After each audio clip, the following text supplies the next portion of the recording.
What is man without the beast? If the beast were gone, man would die from a great loneliness of spirit.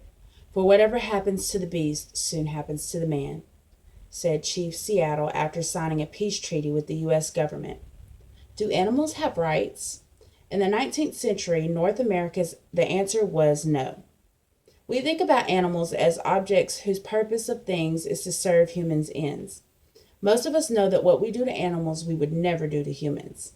To understand how the debate has evolved over time, it is necessary to examine the history and see how the human and animal relationship developed over time. A belief system called animism has been traced back to the earliest period of the Stone Age, the Paleolithic Age. Animism is the belief that every object contains a soul, living or non living. To prehistoric people, this meant animals, trees, and even rocks had some sort of spiritual meaning. Most non human primates had basically a vegetarian diet. Human primates began capturing small animals and scavenging the meat left behind by predators such as lions. Scientists believe that mammoths and other large animals were driven to extinction in early 10,000 BC because of climate changes and overhunting by people. This major shift from nomadic life to settled existence had a huge effect on human animal relationship. Between 13,000 and 2,500 BC, humans domesticated dogs, cats, cattle, goats, horses, and sheep. Man's right to kill animals for food was widely debated by the later 17th century. Poet John Dryden exclaimed, "Take not away the life you cannot give, for all things have an equal right to live." When a murder is committed, it is regarded as a crime against the state, meaning it is also a crime against society. In the Middle Ages, blood sports, including dog fighting, cockfighting, and badger baiting, became popular. In 1974, Congressman Thomas Foley sought out to give animals protection. The strong public demand for passage of the proposed amendments to the Animal Welfare Act, but because of pressured adjournment, the Foley bill was not acted upon by the 93rd Congress. It was reintroduced in 1975 and became a law April 22, 1976, making violators subject to a fine up to $5,000 and or imprisonment up to a year for knowingly sponsoring animal fights, buying, selling, transporting, or delivering such animal, and using mail, telephone, radio, or TV to promote animal fighting venture. Laws against animal cruelty have been passed to prevent two evils: needless animal suffering and demoralization of human beings. In nature, everything is interconnected. We don't often think of the repercussions involved in the disappearance of a single animal population. Humans control, manipulate, employ, use, and kill wildlife for various reasons. Wild animals provide products people want to eat, wear, or use, and are manipulated to do labor or entertain people.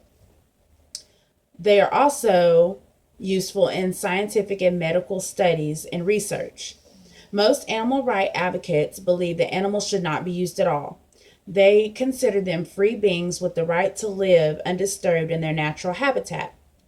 Is it possible that we have discovered new medicines by studying chimpanzees? Nature is viewed as a pharmacy. It contains thousands of components and essential to human life. Early Greek physician scientists like Aristotle and Herostratus performed experiments on living animals. Galen, a Greek physician who practiced in Rome, conducted animal experiments to advance the understanding of anatomy, physiology, pathology, and pharmacology.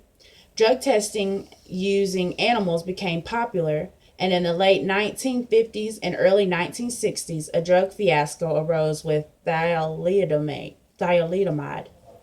This was the wonder drug, and it was a tranquilizer and a painkiller for insomnia, coughs, colds, and headaches.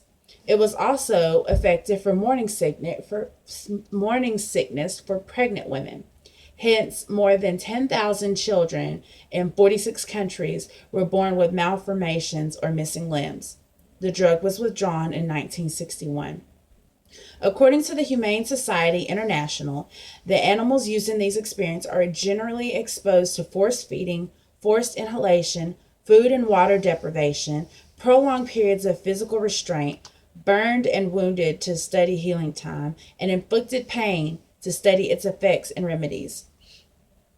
The U.S. Department of Agriculture reported in 2010 that 97,123 animals suffered pain with no anesthesia for relief, including 1,395 primates, 5,996 rabbits, 33,652 guinea pigs, 48,015 hamsters. 95% of them are not protected by the Animal Welfare Act that was passed in 1966.